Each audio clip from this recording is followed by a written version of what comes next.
in this video, I'm going to show you how to use the in-game recording tool in Roblox.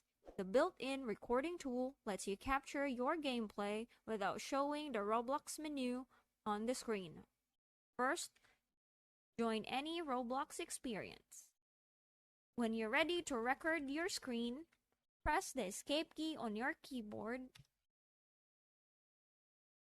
or click the Roblox button in the top left corner. Next, open the Gallery tab. Then click Record Video. Roblox will capture your screen and hide the menu automatically, giving you a clean video of your game.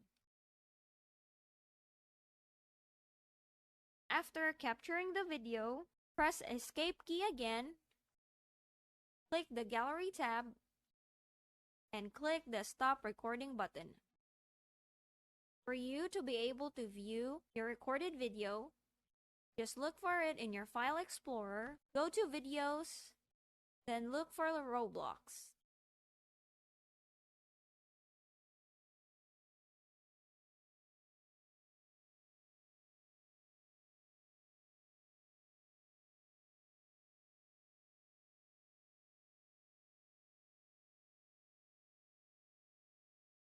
And that's it. Thanks for watching.